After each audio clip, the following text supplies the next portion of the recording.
오늘은 제가 좋아하는 테니스 얘기로 이 설교를 시작하려고 합니다. 제가 테니스를 좋아한다고는 하지만 그렇게 잘 치지는 못합니다. 그런데 테니스를 치다 보면 이럴 때가 있더라고요. 너무너무 치기 좋은 볼이 이렇게 쫙 날아오는 겁니다. 진짜 치기 좋은 볼, 이렇게 아리랑 볼 같은 게 이렇게 날아오게 되면은 속으로 이런 생각이 듭니다. 기회다. 내가 진짜 멋지게 쳐가지고 점수를 따야지. 사람들이 또 멋지다고 칭찬하겠지. 이런 생각을 하면서 이제 팔에 잔뜩 힘을 줍니다. 온 몸의 기를 다 팔에다 모아가지고 그 모은 힘으로 확 라켓을 휘두르죠. 여러분, 그러면 어떤 일이 벌어질까요? 공이 저 멀리 홈런을 날아가 버립니다. 축구로 말하면은 똥볼 차는 꼴이 되는 겁니다. 이렇게 잔뜩 힘을 주면 엉뚱한 데를 가기 일쑤입니다. 그리고 또 힘을 준다고 해서 그 힘이 다 가는 게 아니고요. 오히려 힘을 많이 주면 줄수록 공에는 힘이 별로 안 갑니다. 그래서 운동선수들은 이구동성으로 이런 말을 하죠. 이기려면 힘을 빼야 한다. 잘하려면 힘을 빼야 한다. 이런 말을 많이 합니다. 테니스뿐만 아니고 다른 운동들도 비슷합니다. 골프도 그렇다고 하고요.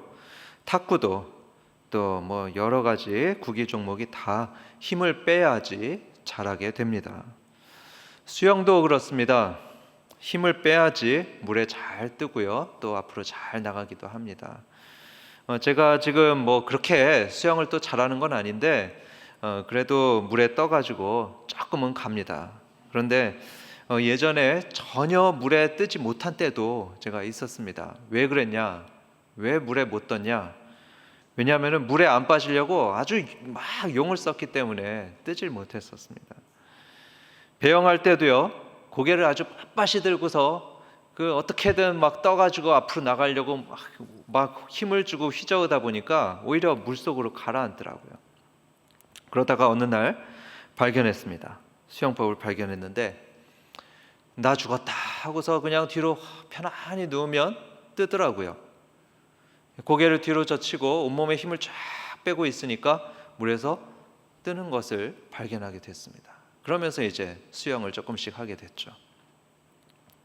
운동만 그런 게 아니고요. 서예도 보니까 힘을 빼야 되더라고요. 그건 뭐 제가 발견한 게 아니고요. 저희 아버지가 서예 가십니다.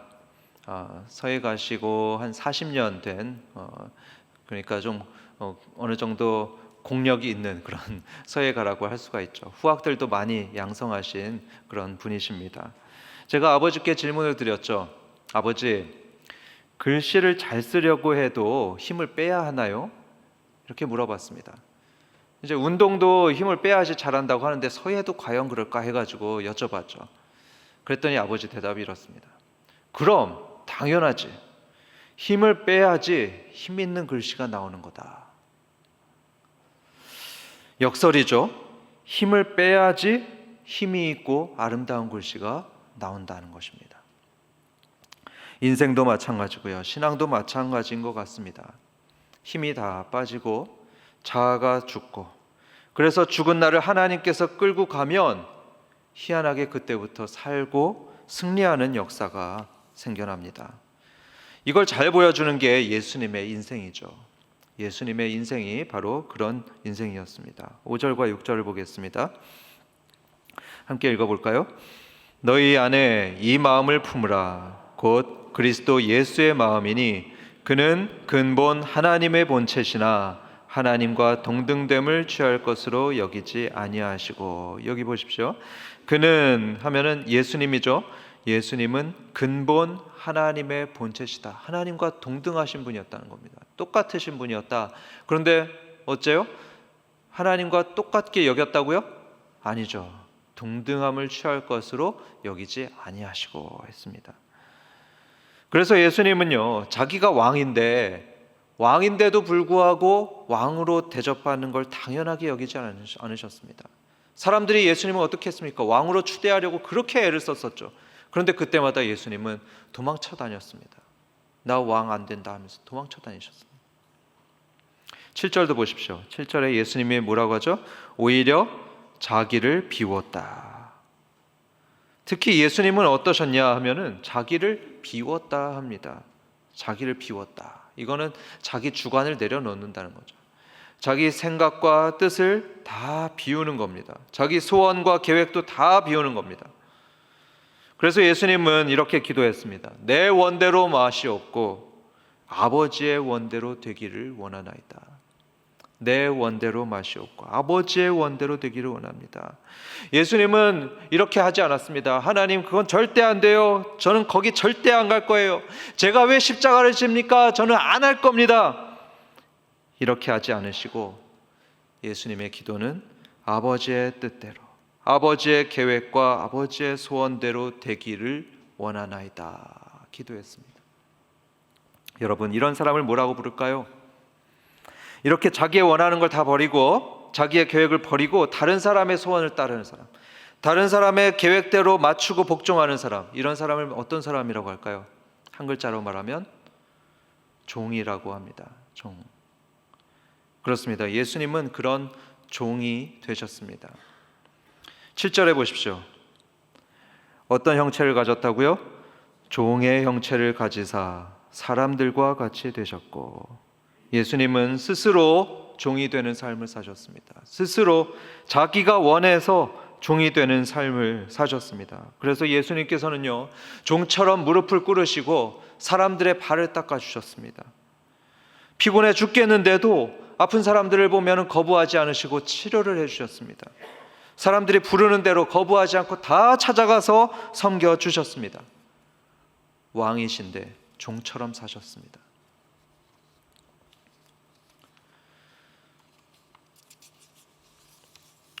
특히 하나님께 대해서는요, 그야말로 절대 복종하는 종으로 사셨던 예수님입니다. 여러분, 로마 시대 당시의 종은요, 주인이 죽으라고 하면 정말로 죽어야 했던 게 종이었습니다. 그래서 예수님께서는 하나님이 죽으라고 하니까 어떻게 하셨죠? 에이, 아버지, 농담도 아니었습니다. 안 됩니다. 저는 절대로 죽을 수 없습니다. 안 그러셨습니다. 8절을 보십시오. 사람의 모양으로 나타나사 자기를 낮추시고 죽기까지 복종하셨으니 곧 십자가에 죽으심이라. 네, 아버지께서 죽으라고 하시니까 저 죽겠습니다. 이러면서 말 그대로 죽으셨습니다. 그대로 죽으셨습니다. 자기 자존심도 죽였고요. 죽은 자도 살리셨던 그 큰 능력, 그 힘을 다 버리시고 완전히 하나님 손에 자기의 뜻, 자기의 생명을 다 던지고 버리면서 죽으셨습니다. 이렇게 예수님은 자기의 가진 힘을 다 하나도 남김없이 내려놓으셨는데요. 그러니까 어떻게 되었을까요? 그대로 끝이 났습니까? 아니죠. 9절을 보십시오. 이러므로 같이 읽습니다. 하나님이 그를 지극히 높여 모든 이름 위에 뛰어난 이름을 주사 하늘에 있는 자들과 땅에 있는 자들과 땅 아래에 있는 자들로 모든 무릎을 예수의 이름에 꿇게 하시고 모든 입으로 예수 그리스도를 주라 시인하여 하나님 아버지께 영광을 돌리게 하셨느니라. 여러분, 지극히 낮아진 예수님을 하나님이 어떻게 하셨다고 합니까? 지극히 높이셨다.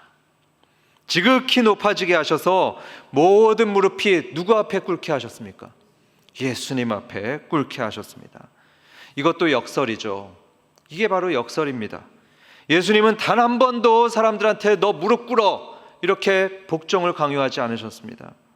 오히려 자기가 무릎을 꿇고요, 사람들의 발을 닦고 섬겨주었는데, 하나님은 그런 예수님 앞에 모든 사람들이 무릎 꿇게 하셨습니다.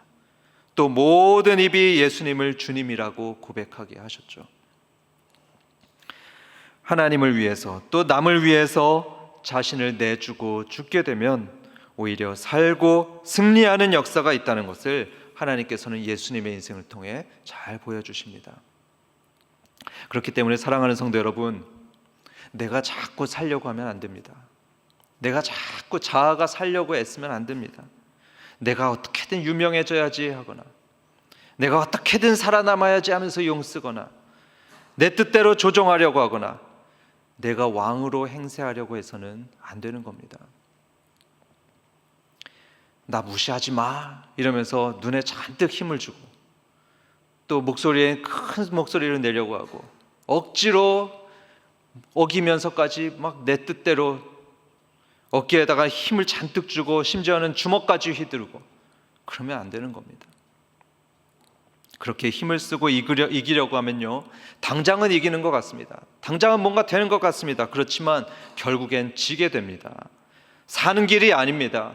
영적으로 죽는 길입니다. 유명한 책이 있죠. 내려놓음이라는 책의 저자인 이용규 선교사님이 이런 말을 했습니다. 사기를 당할지언정 현지인과 싸우지 마십시오. 현지인과 싸우면 이겨도 지는 것입니다. 제가 선교사 경험이 있어가지고 이게 이해가 정말 잘 됩니다. 특히 동남아 같은 선교지는요, 현지인들이 좀 가난하지 않습니까? 가난해가지고 외국인인 우리들을 속이려고 하는 경우들이 굉장히 많이 있습니다. 그런데 그때요, 이 선교사가 돼가지고 그 현지인하고 막 싸우고 그래가지고 어떻게든지 이기려고 하잖아요. 그럼 어떻게 되는지 아십니까? 그 현지에는요, 정말로 예수님 믿기가 힘들어집니다. 이겨도 지는 꼴이 되는 거죠. 부부 사이도 그렇습니다. 부부 사이에 이런 말이 있죠. 부부 싸움은 이기는 게 뭐라고요? 이기는 게 아니랍니다. 지는 게 이기는 거고요. 또 져줄 때 부부 관계가 지켜진다 합니다. 저도요, 참 부끄럽지만 아내에게 이기려고 할 때가 가끔은 있습니다.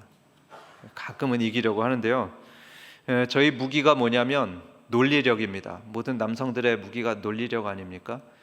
그 논리력 가지고 아내의 문제점을 조목조목 이렇게 짚으면서 그걸 가지고 이제 좀 고치라고, 잘못을 고치라고 이렇게 얘기를 합니다. 가끔 그러는데 그러면 이제 아내는 가만히 있나요? 변명을 하죠. 변명을 하면은 저는 또 논리적으로 또 그걸 받아칩니다. 또 변명하면 또 논리적으로 받아치고 결국에 논리로 보면 제가 승리하게 됩니다. 아내도 그걸 인정해요. 그런데 이상한 게요, 이겼는데 결과가 별로 좋지 않습니다. 그날 저는 밥도 못 얻어 먹고요, 집안 분위기가 싸해집니다. 기분도 굉장히 안 좋아져요. 이겼는데요. 그래서 사람들이 말을 합니다. 부부싸움은 지는 게 뭐라고요? 이기는 거다. 논쟁에 이기면요, 논쟁에 이길지 모르지만 사람은 잃습니다. 논쟁에 이기면요, 논쟁에 진 사람하고 관계가 별로 안 좋아집니다. 심지어는 원수까지 되는 것도 봅니다. 그래서 여러분, 진리에 관한 게 아니면요, 논쟁은 가급적 삼가하는 것이 좋습니다. 구역에서 그 성경 구절 가지고 논쟁하지 마세요. 자녀에게도 마찬가지입니다. 내가 부모라고 해서 애한테 마음대로 그냥 화내고 위협하고, 특히 사춘기 자녀한테 그렇게 하면 어떻게 됩니까? 자녀가 튕겨져 나가버립니다. 자녀가 마음을 닫아버립니다. 힘으로 억지로 누르고 혈기내고 위협하고 큰 소리 치면요, 왜 성경에 그런 말 있죠? 사람의 성내는 것이 하나님의 의를 이루지 못하느니라. 당장은 자녀가 또 아내가 부하가 내 말을 듣는 것 같죠? 또 내가 이기는 것 같죠? 그렇지만 하나님의 의를 이루지 못합니다. 결국에 부작용이 생기고 지는 거라는 거, 그걸 저와 여러분이 꼭 기억하면 좋겠습니다. 이기는 삶의 역설입니다. 사랑하는 성도 여러분, 우리 신앙인은요, 이기는 게 지는 거고요, 반대로 힘을 빼고 져주고 죽을 때 바로 그때 이기고 산다는 거, 그거를 믿으시기 바랍니다. 그런데 여러분, 어떻게 힘을 뺄까요? 힘을 어떻게 빼면 좋겠습니까? 힘 빠지는 게 쉽습니까? 잘 안 됩니다.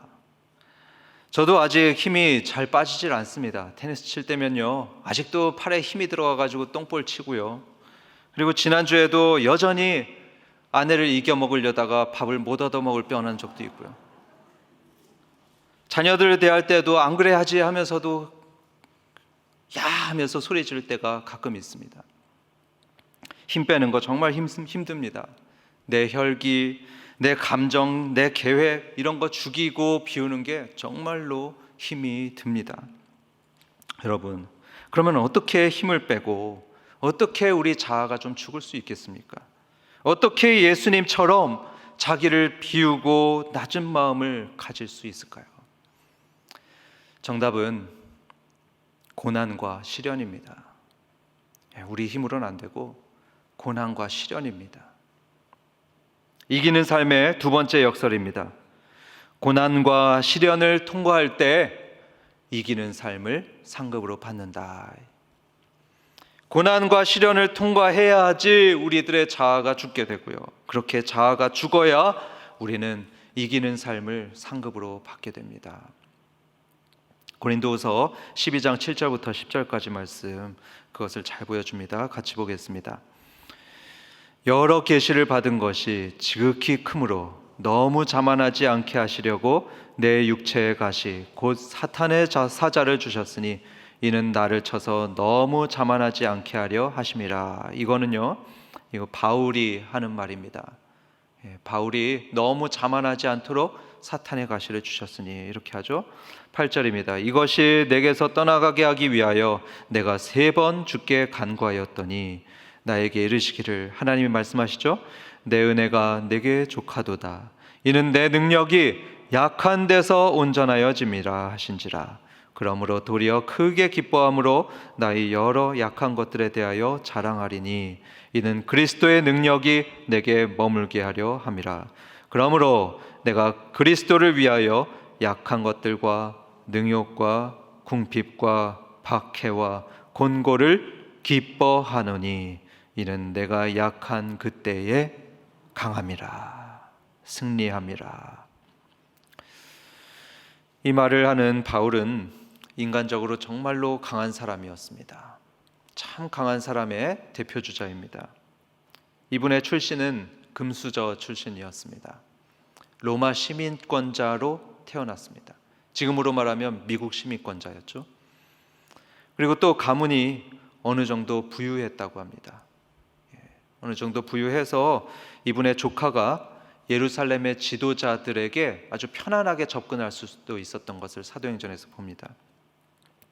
가진 학력과 지위는 정말 최고였습니다. 가말리엘 문화에서 배웠다고 하죠. 가말리엘 하면은 그 당시 이스라엘에 2개 양대 학파가 있었는데 그 한쪽 학파의 수장이었던 분이죠. 그분의 수제자였던 것이 바울이었다. 또 사내들인 의회의 회원이었다고 합니다. 요즘으로 하면 국회의원이었죠. 가진 지식도 굉장히 출중했습니다. 사도행전에 보면은 바울은 헬라 문학과 헬라 철학에 아주 탁월하게 정통했던 사람이었죠. 그냥 세상적인 것만 이렇게 출중한 게 아니었고요. 심지어 영적인 것도 그랬습니다. 바울이 영적으로 얼마나 뛰어났냐? 3층 천까지 올라갔던 사람이죠. 저 3번째 하늘까지.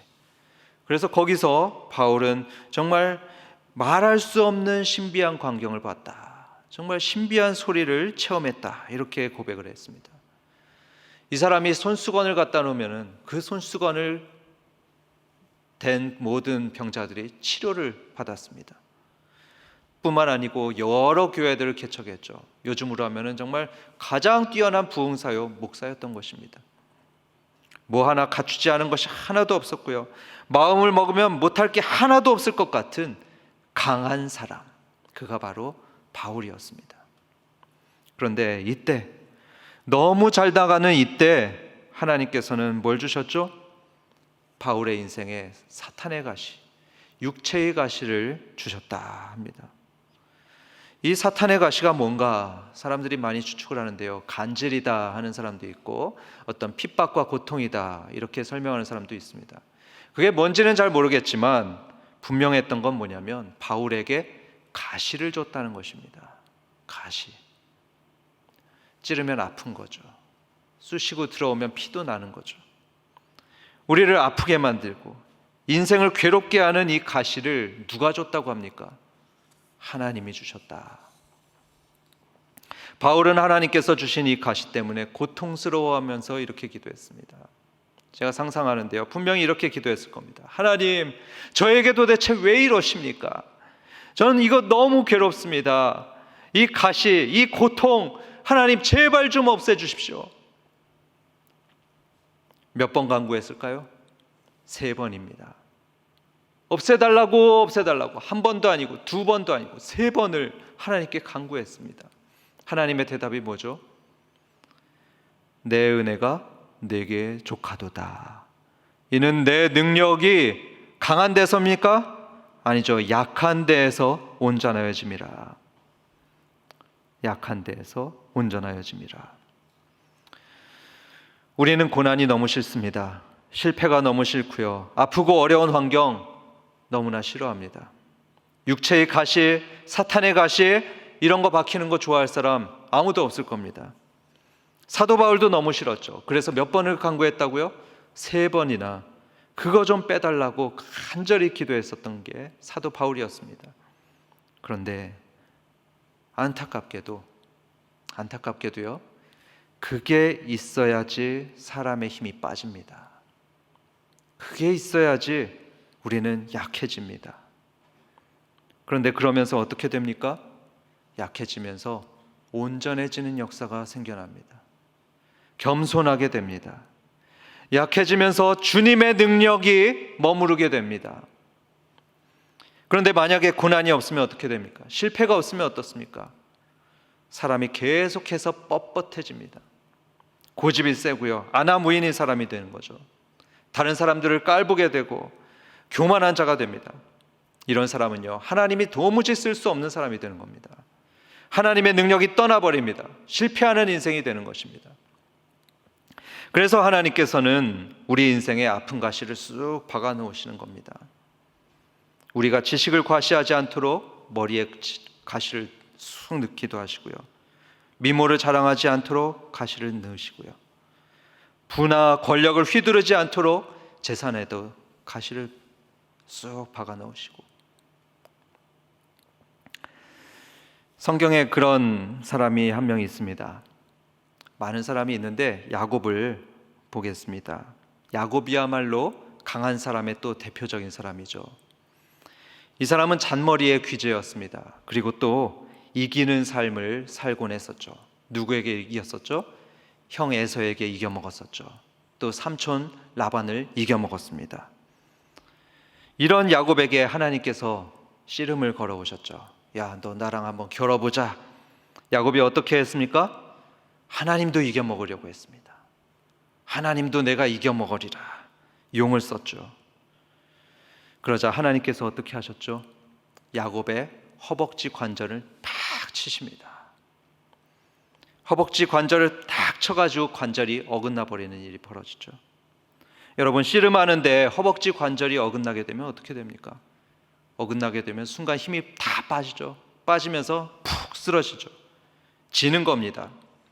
그래서 야곱은 항복했습니다. 하나님, 항복입니다. 항복. 그런데 이때 야곱이 새로운 이름을 받게 되죠. 이스라엘, 이 거룩한 이름을 받습니다. 이 뜻이 뭐죠? 하나님과 겨루어 이겼다.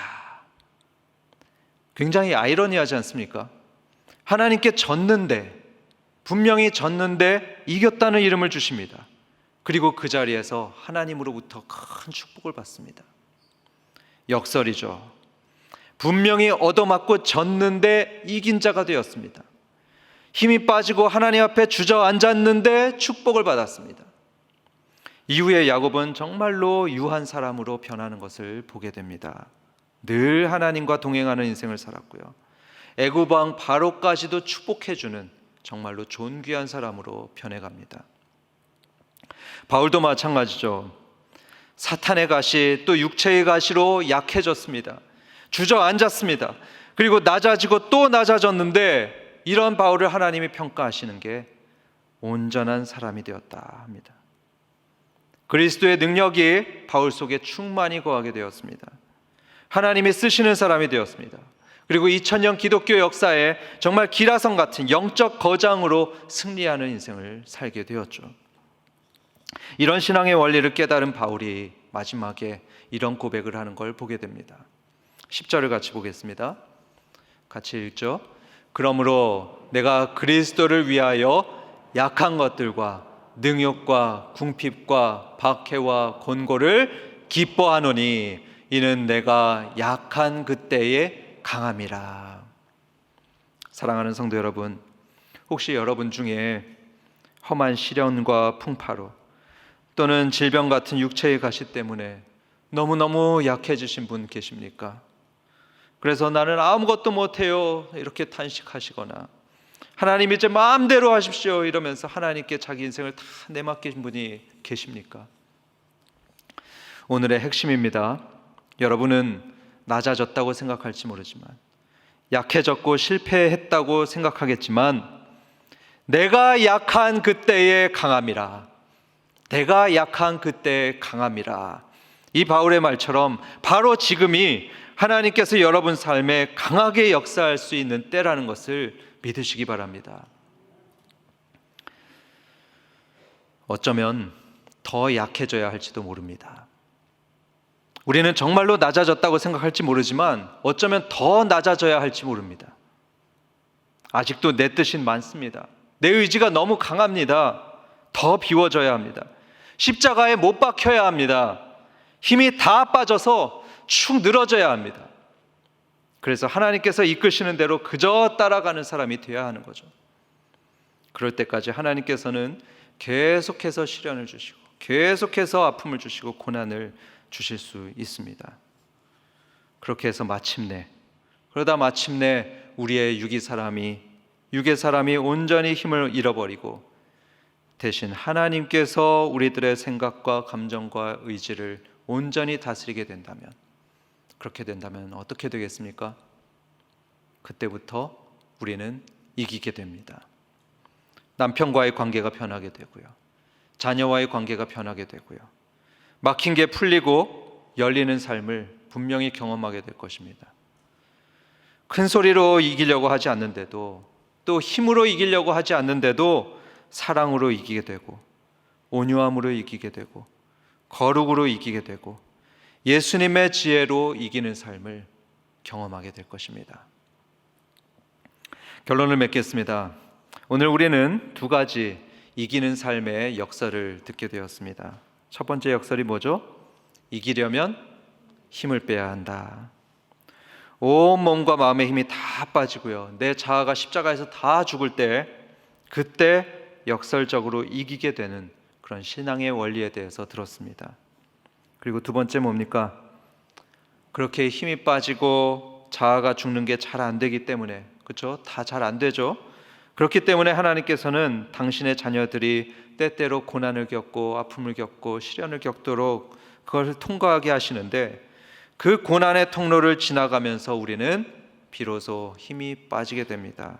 힘이 빠지면서 두 손 두 발 다 들고 항복하게 되는 거죠. 그런데 바로 그때 우리는 약할 때 강함 되시는 예수님을 경험하면서 진정으로 이기는 법을 배우게 될 것입니다. 그렇기 때문에 성도 여러분, 지금 약하고 힘들어도요, 절대로 낭망하거나 포기하지 마시고 약한 여러분들 안에 계신 강한 예수님을 바라보시기 바랍니다. 약할 때 강함 되시는 예수님을 바라보시기 바랍니다. 소망을 오직 예수님께만 두고 예수님만 바라보는 성도 여러분께 이기는 인생 주시기를 주님의 이름으로 축원합니다.